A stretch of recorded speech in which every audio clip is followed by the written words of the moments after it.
This is CBC Here and Now. There's a danger in lives being lost. We don't want that. We're struggling, and we just need to be taken seriously. We need to be looked at as if we're actual people. Living in the woods, we head to Happy Valley Goose Bay, where dozens are still sleeping outside and temperatures are dropping. I had no idea that there was such a shortage of home support workers in Newfoundland. Doing everything she could to keep her loved one living at home, the first story in our new series concerning care. For the second year in a row, the St. John's Board of Trade is launching a campaign to promote people to shop locally. Getting de-epped is when that gift that kind of is en route to your house, it gets stuck in de-epp. I'll have that story coming up. Good evening and welcome to Here and Now. Well, tonight we're getting a bird's eye view of Happy Valley Goose Bay and the trails where dozens of people are camping out. The town calls it a public safety crisis. It has concerns about public drunkenness and illegal activities. But as Here and Now's Rafsan Farouk Jugal reports, those living it say they need more support. Well, it's getting cold now. Yeah. We'll make a little fire just to keep ourselves warm during the night. Jim Saunders is 24 years old. He lives in these woods on and off. Says he's been homeless for about 5 years now, and he's not alone. The proof is scattered along the Happy Valley Goose Bay trail system. Mattresses, tents, and discarded food. About 80 people are living there. Right now, Richard Myers is staying at the homeless shelter in Happy Valley Goose Bay, but he too has camped in the trail system. But what else is there to do? You know what I mean? That's another problem. What else is there to do around here? There's no mall, there's no arcade, there's no nothing to go to. You got bush and you got drinks, and it's just crazy. And then you expect people to get out of what they're at. Myers understands why some turn to drugs and alcohol. He says there's a lack of hope about the future, and it weighs heavy. He has a daughter, and he hopes to soon find permanent housing. The Salvation Army is one of the groups trying to help with their outreach van. They regularly bring in food and supplies. This pastor says what's needed is action. He worries social media is further dividing the town. Social media, to me, is something that's holding us back, because it's creating a situation where these individuals are being more stigmatized than they already have been. So I think it's time to get off of social media and to actually be a part of the solution. And as temperatures begin to drop, worry starts setting in. And I usually come up here to hang out with my friends, have a little drink. But it's getting cold now. Last winter, 2 Indigenous people froze to death, just meters from safety outside the Labrador Inn and the town shelter. The hub can only house between 8 and 12 people per night, and it's first come, first serve. There's a danger in lives being lost. We don't want that. That's not something anyone in this community wants. It's something that we as a collective need to address and to make sure that it doesn't happen again. Last week, residents rallied in protest, saying they're scared of the uptick in public drunkenness and criminal acts. They're calling on the province to better help support them and those living in the woods. Saunders would like to see more shelter space available. Some people do vandalism and violence, causing trouble. I don't cause any trouble. I just love to drink and hang out with my friends, have a good laugh. Myers agrees, saying more rooms are needed with doors that lock, a healthcare worker, and more empathy for those individuals who relapse. We're struggling, and we just need to be taken seriously. We need to be looked at as if we're actual people, not just, better term, bush people. I just hope things change around here. The Minister of Justice and Public Safety is expected to visit Happy Valley Goose Bay on Thursday to see for himself what the town calls a crisis and a public safety issue. Rafsan Farouk Jugal, CBC News, Happy Valley Goose Bay. And as you just saw, the town of Happy Valley Goose Bay is really struggling to support its growing transient population. Now, for a deeper dive into this story, you can head to our website, cbc.ca/nl. That's where you'll hear more from the people most affected by this, those camping outside and staying at the shelter, and you'll learn more about some of the teams working on the ground. Well, to the west coast of the island now, we've been hearing from concerned residents on the Peart Peninsula who are raising red flags about clear cutting for temporary towers. Well, it turns out the company jumped the gun on that work. World Energy GH2 is the company behind a large wind farm proposal for the area. The government has approved test sites at several locations, including on the Peart. Companies can set up wind testing towers, but the province says the approval was conditional and required other permits for cutting wood, which hadn't been finalized when the work began. It says the company has halted work until those permits are in hand.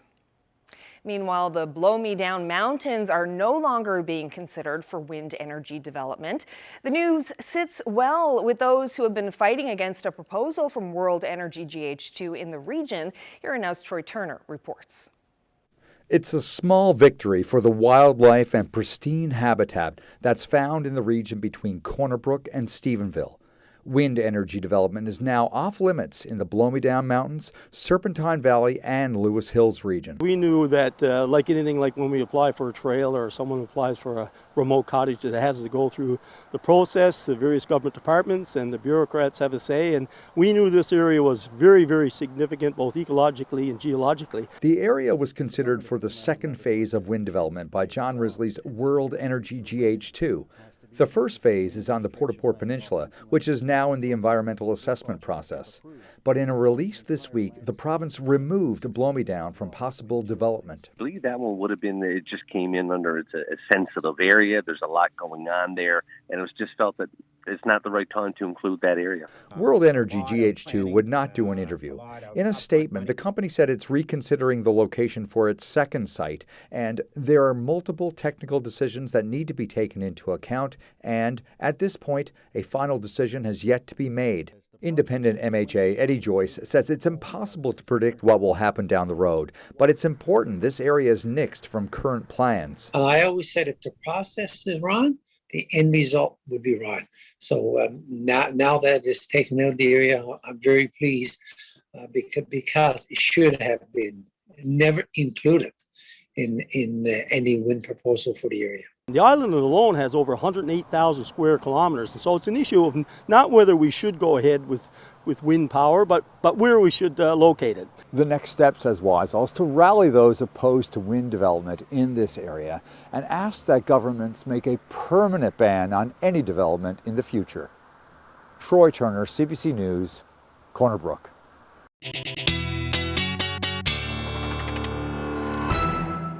Well, you can see from those pictures there that winter very much here, at least parts of the province are seeing those wintry mixes, and temperature is very much indicative of that as well. Take a look at your overnight lows last night across the province, between -1 and about +2 across the island, much cooler up across Labrador, about -7 overnight last night in Lab City, and about -4 in Cartwright. Now take a look at the temperatures today. They didn't really move too much, only a couple of degrees above zero in most cases, stayed well below zero for parts of Labrador as well. Churchill Falls at -4 today. Now the other thing was the winds, another breezy day today. Take a look at the top wind gusts so far, anywhere from 40 to as much as 90 kilometers per hour. And as we head through the night tonight, we're going to continue to see those winds ease in some cases. I will get into the full forecast coming up.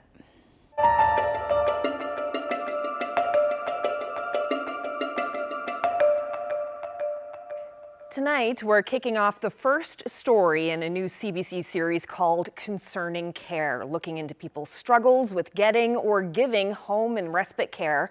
Kelly Piercy of Brigus Junction worked hard to keep her mother home after she was diagnosed with dementia. But as Here Now's Henrika Wilhelm learned, access to support was a major struggle. When Kelly Piercy's father Hayward was diagnosed with skin cancer in 2019, she tried what she could to help her parents. But soon, Hayward needed home support. That's when it all started. I had no idea that there was such a shortage of home support workers in Newfoundland. After her father died, Piercy's search for help was far from over. Her mother Sylvia has dementia, and it had gotten worse. The shock of Dad's passing really put her in a spin, and so sometimes she'd come out half-dressed, right? She couldn't figure it out. And then we figured out she didn't know how to do her hair anymore. And then Mom was a very big knitter. All of a sudden, she had 2 needles in her hand, and she just couldn't put it together.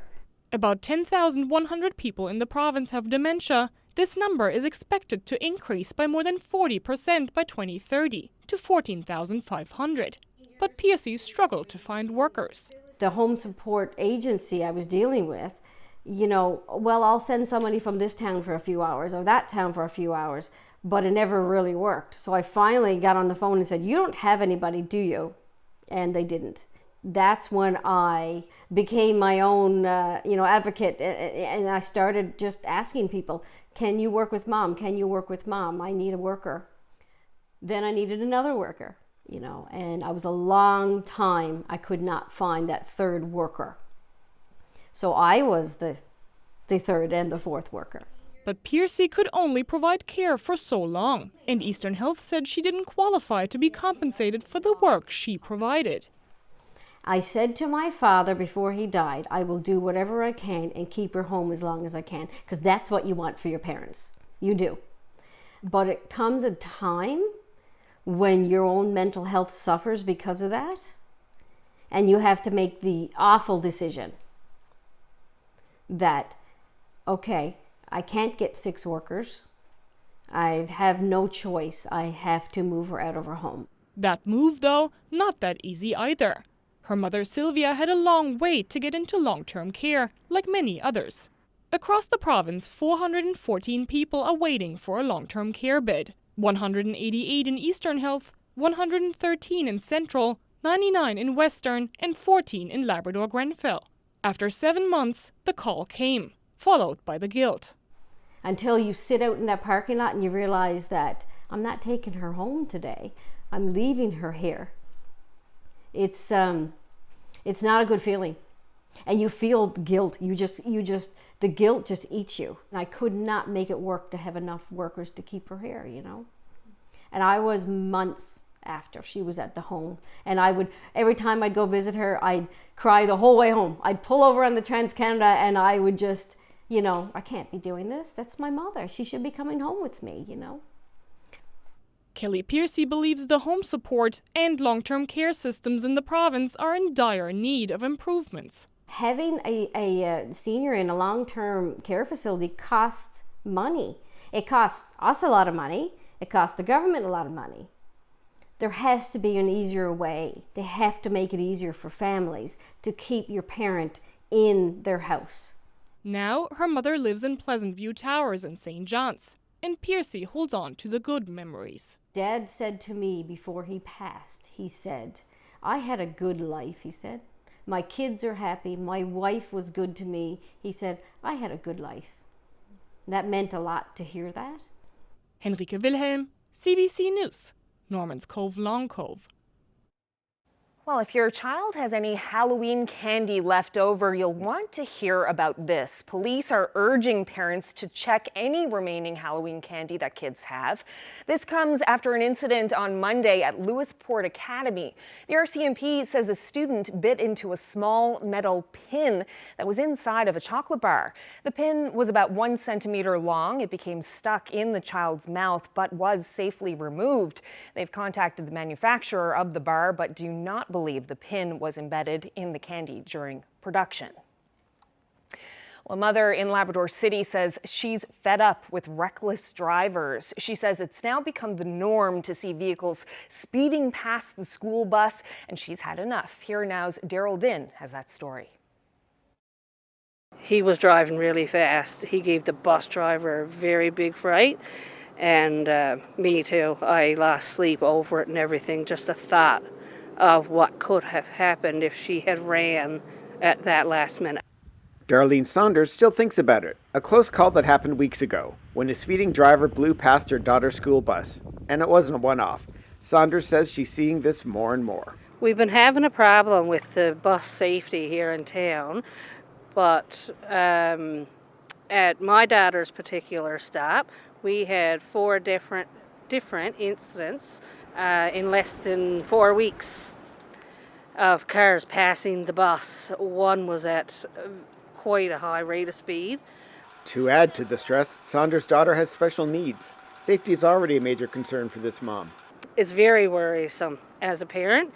Our daughter has Down syndrome and special needs, and she is a runner. So that makes it that much more stressful as a parent. She really has zero concept of safety, road safety. If she sees something that catches her attention, she'll go. She'll just run, and that was the biggest worry about her running. She says stop signs and flashing lights on the school bus obviously aren't enough. Drivers still aren't getting the message and offers this plea. Just be mindful of the buses. Pay attention to what you're doing when you're driving, and slow down. It's a small town. Nobody needs to be in such a hurry.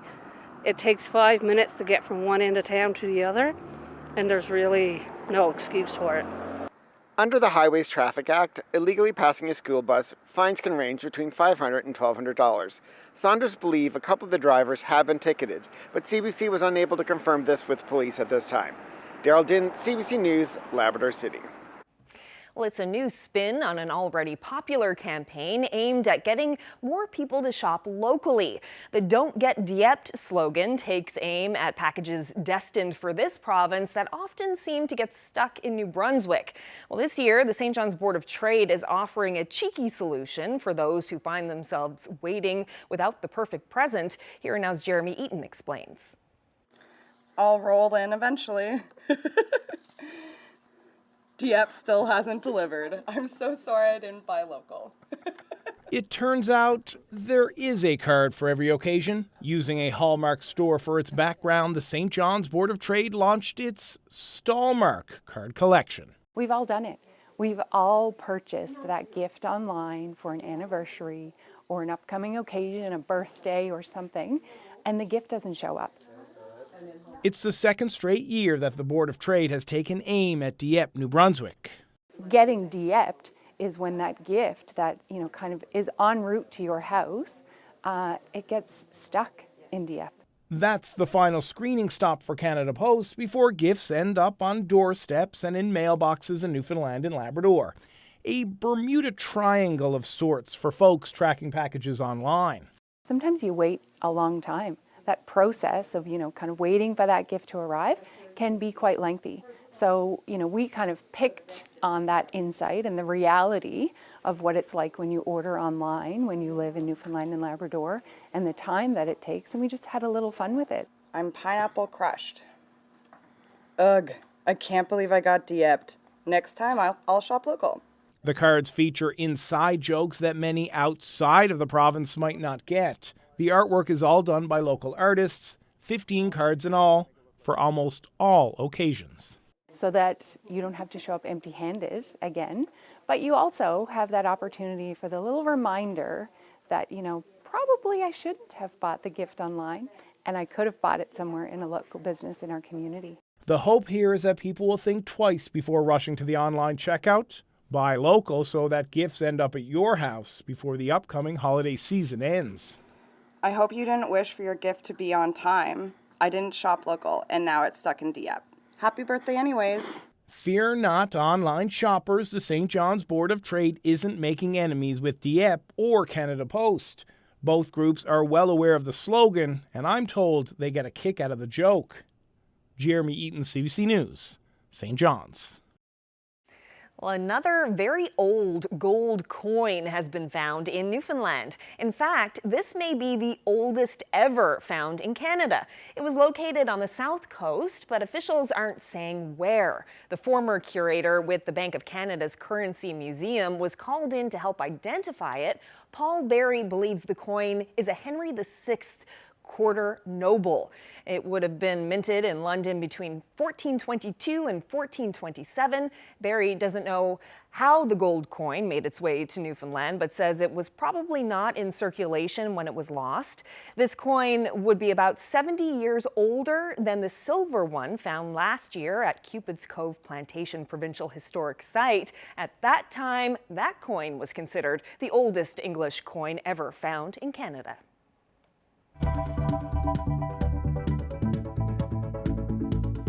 Temperatures again today, much cooler than yesterday. That trend will continue for most of us. I'll get into the details coming up.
Okay, Ashley, before we get to the weather to come, let's have a look at the weather that was. Yeah, it was a blustery day in St. John's Today. A mix of sunshine 1 minute and then some snow squalls the next. Yes, here's a look at the worst of it, but it was the kind of day where you didn't know what you'd see when you look out the window. It was a tiny taste of wintry weather. Yep, and then when that sun came out, everything was wet. It was a chilly day today. When I walked out this door, I needed a much warmer jacket than I needed the last couple of days. And certainly out there right now, need those cool, with these cool temperatures rather. -1 in St. John's, 0 degrees in Gander at the moment, 2 in Port of Ask. And those temperatures up across Labrador sitting somewhere between -4 and -7 at the moment. And when you factor in that wind chill, it's pretty chilly. Feeling more like -11 right now in Happy Valley Goose Bay, -12 in Makkovik, and wind chill values across the island also fairly chilly. Feeling more like -5 in Corner Brook and -8 right now in St. John's. If we take a look at what's going to happen as far as that wind chill goes through the overnight, really dipping. Going to feel like -12 in Gander overnight tonight. Well, we should sit somewhere around -7, -8 is what it will feel like in St. John's, and then up across Labrador as well. Those temperatures, wind chill values rather anyway, feeling more like -12 to -14. And we're going to see a similar story as you head out the door tomorrow morning as well. So you're going to want to grab your gloves, some warmer jacket, and potentially even a scarf tomorrow morning. So we are going to hang on to this cooler weather for a little bit longer. We've got a couple of systems in play right now. Area of low pressure offshore, one to the west with some flurries showing up on the radar there with some showers, and then a ridge of high pressure to the south. That is keeping Tropical Storm Nicole right now from making its turn east, but that's going to head out as we head through the next couple of days, and then the remnants of Tropical Storm, which will eventually be a hurricane before it makes landfall in Florida tomorrow morning, the remnants are going to head towards Atlantic Canada, and that is going to be our weather maker as we head through the weekend. It could bring the first significant snowfall to a good chunk of the northern peninsula, parts of Labrador, and even the risk of some freezing rain. We're definitely going to get into those details, but this cold air out ahead of it right now, and northerly winds or northwesterly winds is what's bringing all of that cold air at the moment. As you can see right now, not a whole lot happening on the satellite, but if I zoom in a little bit, you can see some of those flurry activities, the flurry activity rather, working its way across parts of the Burin Peninsula, Bonavista Peninsula, and parts of the Avalon as well. We're going to see that continue as we head through the evening hours tonight for a good chunk of the island and up across parts of Labrador as well. Otherwise, really maybe some accumulation, very little accumulation, but still possible up across parts of Labrador. That will head towards the coast and eventually southeastern Labrador as we get into the morning hours on Thursday. Now, as far as accumulations go, we're looking at the most basically falling in the Long Range Mountain area as we head through the day tomorrow. We could see somewhere between probably about 10 centimeters is certainly possible by the time we get into Friday morning, but you can see some of those flurries move in as we head through the early morning hours. Temperatures tonight, -1 to -7 pretty much across the board. Eventually those winds will ease for you along the west coast, but stay breezy pretty much everywhere else between 30 to 50 kilometers per hour. And there's that snow I was talking about along the Long Range Mountains. That'll stick around through a good chunk of the morning. Don't be surprised to see some showers or flurries through the afternoon again across most of the island, and that's because we're in this unsettled pattern. And again, we'll continue as we head into the evening hours. We'll see a better chance of some showers move in as well. Now, as far as temperatures go for tomorrow, should be sitting somewhere between 5 to 9 degrees across a good portion of the island. The winds will shift again tomorrow, but out of the west between 30 to 50 kilometers per hour. Northern Peninsula, you're looking at your temperatures a bit cooler, between 1 and 3, and then even more so up across Labrador. So should be above 0 for those of you in Lab West tomorrow. Those breezy winds, though, and chance of flurries will stick around. And then along the coast between 1 and -4. For northern portions of Labrador. You've been seeing some snow this week, or this weekend rather, but some sunshine, the story for you on Thursday. We'll get into the long range forecast when I come back.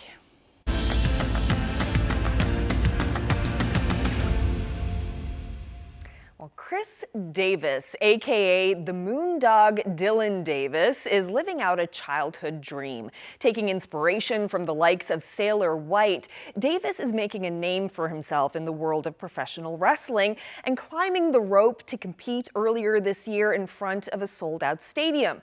In this special feature, Davis explains why he wants other young underdogs to do the same and dream big. Things are going your way. You said you got no regrets. And you see, young fella, I find that hilarious because... My name is Chris Dillon. I am the Moondog Dylan Davis, a pro wrestler from Newfoundland for the last 16 years. Light the fuse, bring the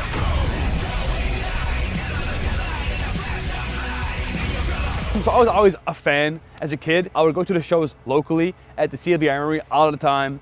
I would go there early, I stay late, I hang out with the wrestlers after the show, like just at the venue, and then help with the ring and stuff. And after a while, I just started learning how to train, how to take the bumps and all that stuff.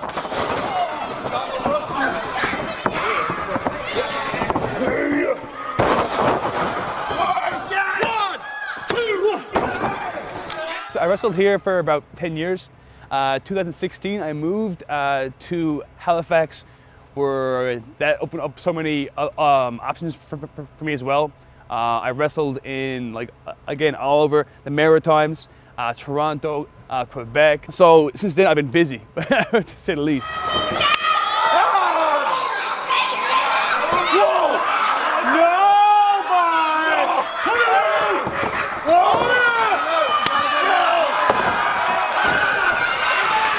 You know, I grew up, my mom didn't have much money, so like sports wasn't an option. Hockey cost a lot, all that stuff. So wrestling was my outlet for sort of a sport.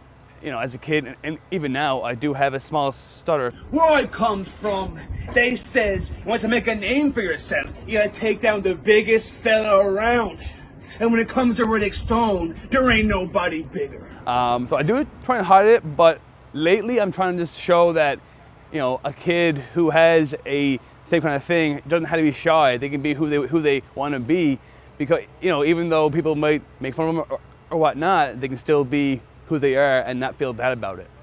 Last July, Jacques Rougeau, the Mountie, you know, he called me and he had this idea. His main, like, he said he has a vision to find the best wrestlers in Canada and show the world. And not only that, but he said he had this main contest where we could win a shot to train at the AEW Nightmare Factory in Atlanta, Georgia. So this contest, 2 out of 4 go on and win. The last match, QT Marshall picked the winner. So this was extremely tough, but I'm going to go with Matt Black. So I thought that I was going home. That's it for me. But in my pre-match promo, I sort of called out QT Marshall. Well, I'm the guy you all need. I'm the guy QT Marshall needs. You know, I said, you need me, you know? So he said, and my next pick.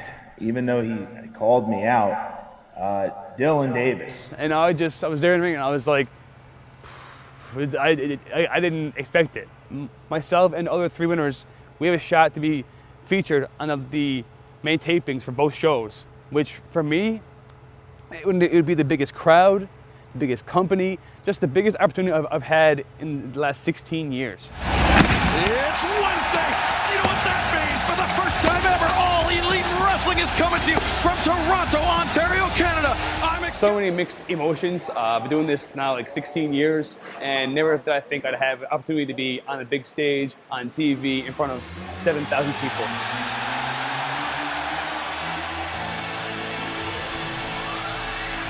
The following contest is a tag team match set for one fall with a 20-minute time limit. Well, to be expected, it didn't go in my favor. He's legitimately mean. He needs it. Now this guy, yeah, what's his name? Don't look at the crowd. They're not going to help you. You think he cut his own jean shorts here? Well, he's dedicating his career to Sailor White, the great Northeast Canadian wrestler. Look at the hands wrapped around that neck. Look at him. He's just pinning him. Oh, nice.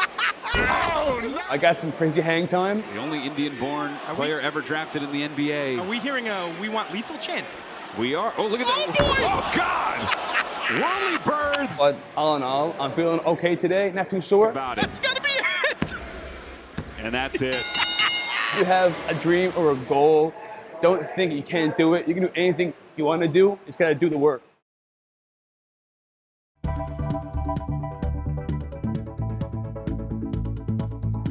Sculptor Morgan MacDonald is a big fan of the Canadian rock band Rush, and he has been selected. He beat out all the competition to make an impressive sculpture. It's going to take 2 years in St. Catharines, Ontario, honoring the drummer of the band he loves so much. It's a fantastic story. Stay tuned.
Well, I'm at the Newfoundland Bronze Foundry with an update on a story that we brought you. I can't believe it, but it was 2 years ago that we spoke with Morgan MacDonald, who was actually looking at an interesting competitive process. It had to do with the rock band Rush. So what's the news?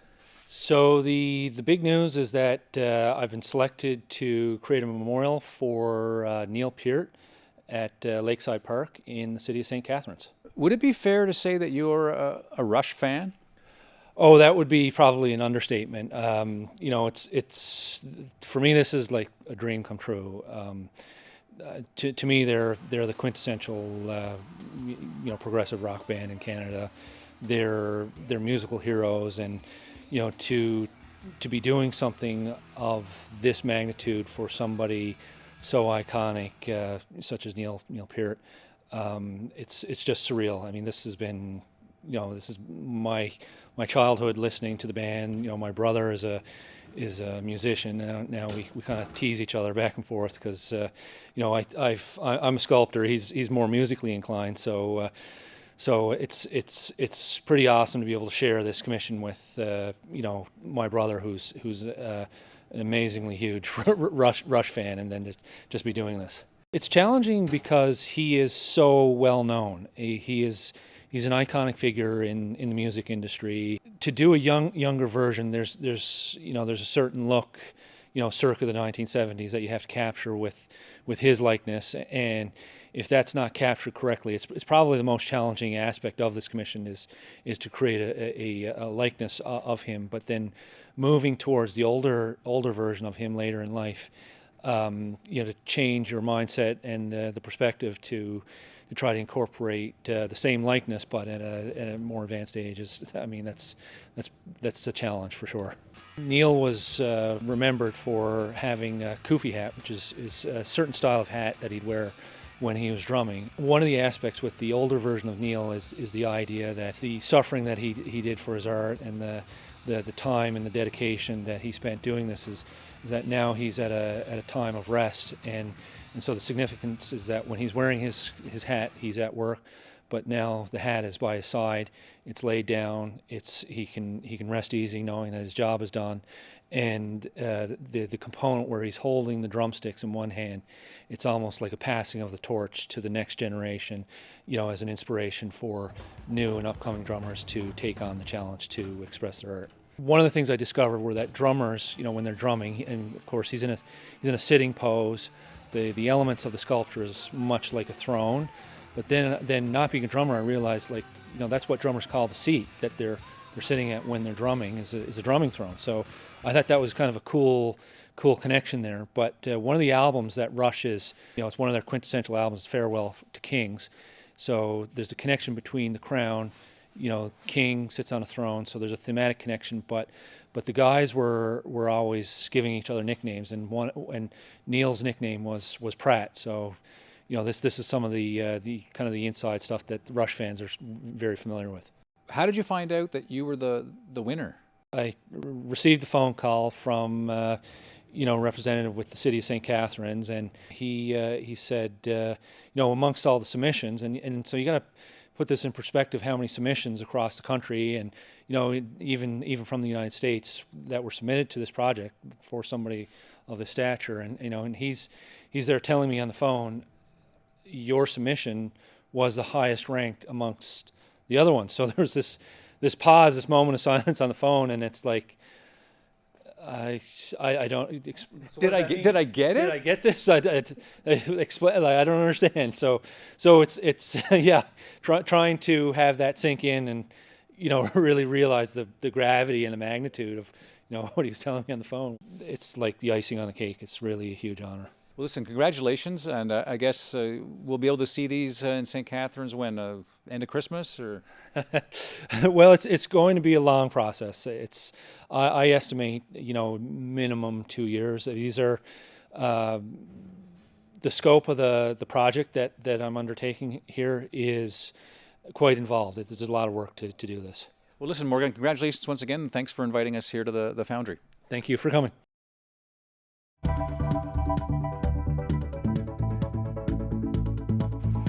No red wave in the U.S. midterms. Democrats and Republicans are both claiming big victories in congressional elections, while some races are still too close to call.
federal government says it's ready to proceed with the Atlantic Loop electricity corridor. That's despite the parent company of Nova Scotia Power, Emera, hitting pause on the proposed mega project. In an interview with CBC Today, Cabinet Minister Dominic LeBlanc says he's hopeful an agreement in principle will be ready early next year. He spoke to the CBC's Paul Withers.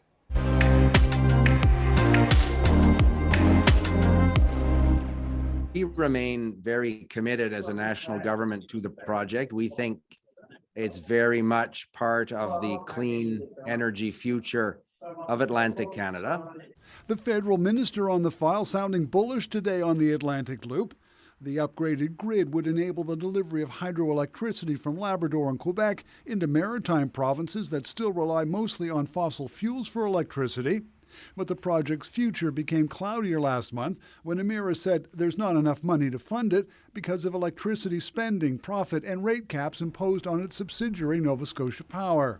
That's one of the first projects that we've said to the team that we have to push pause on for now. There isn't enough money in order to continue to pursue that. If they decide to press pause, whatever that means for them, it doesn't stop the engineering work and the financial conversations from taking place. LeBlanc says negotiations are ongoing to advance the project, and he brushed aside Emera's objections on the rate cap. I've spoken to Premier Houston about this. I totally understand that concern of his government, and he and his utility will obviously find a way through that. But from our perspective, the work that's necessary to come to what we hope can be an agreement in principle in the first quarter of 2023, so in the next 6 months effectively, that work needs to continue. And the good news is, from our perspective, it is continuing. His message, time to get on with it. The government of Canada is prepared to be a significant partner in this project. The failure to take this opportunity does not augur well for power rates either.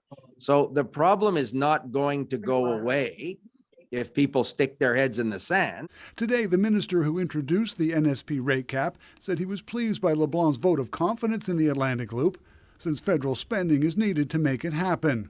We're very open. That's going to be the biggest portion of funding that we're going to be looking for is from the federal government. It's a capital project. So I'm certainly hopeful that this is encouraging words for Emera and Nova Scotia Power to stay at the table, which they were last week. I was very encouraged to see that. On Friday, Emera is set to release its 3-year capital spending plan. That's where it will spell out what it intends to cut in Nova Scotia because of the rate cap, which passed at the legislature yesterday. Paul Withers, CBC News, Halifax. Now, in a statement late today in response to the minister, Emera said it's committed to the Atlantic Loop, but the cost constraints imposed by the rate is real. The company says it's working hard to see its way through that challenge. Well, the midterm elections in the United States did not produce the Republican triumph that many analysts and pundits had expected, but the Democrats under President Joe Biden appear to have lost control of the House of Representatives and probably the Senate. The final results are still days or even weeks away. Every county, every vote. Every county, every vote. And that's exactly what happened. We jammed them up. We held the line. The Democrats did score an important win in Pennsylvania, where John Fetterman defeated TV personality Dr. Mehmet Oz. That converted a critical Senate seat that had been held by the Republicans. Another important race is in Georgia, where Democratic Senator Raphael Warnock is trying to retain his seat against former football star Herschel Walker. Neither candidate managed the minimum 50% of the vote required for the win, so that contest will go to a runoff next month. Arizona and Nevada have also not finalized their results.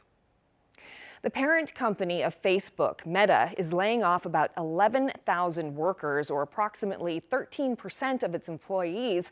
Meta is trying to rein in costs as its advertising revenues fall. The company has been spending tens of billions of dollars trying to develop the metaverse, an online augmented reality universe. Meta posted 2 consecutive quarterly losses this year, and the company and its advertisers are bracing for a recession. There's no word on how many cuts will be made to Canadian operations.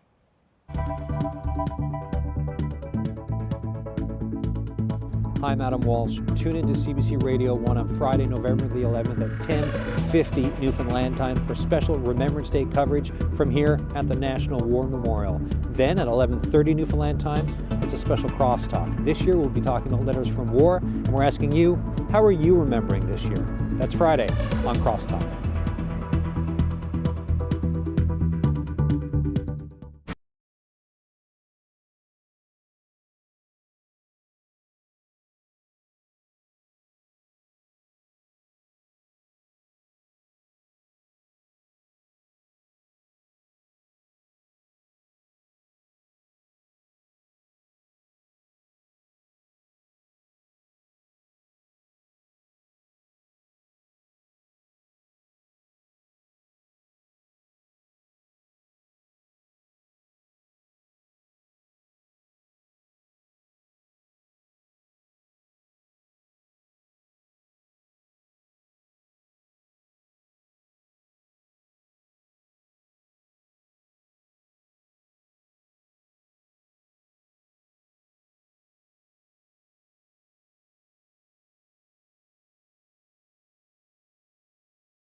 There was a spectacular light show in the skies over northern Thailand last night. Thousands of lanterns were released into the skies to celebrate the Thai Festival of Lights.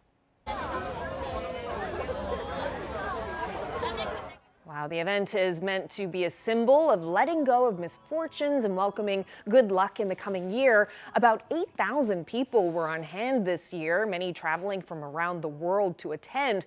The spectacular show in the skies was matched by one on the ground involving tree trunk boats decorated with flowers and candles. People launched them into rivers or lakes as a gesture to float away misfortune and ask forgiveness for any wrongdoing.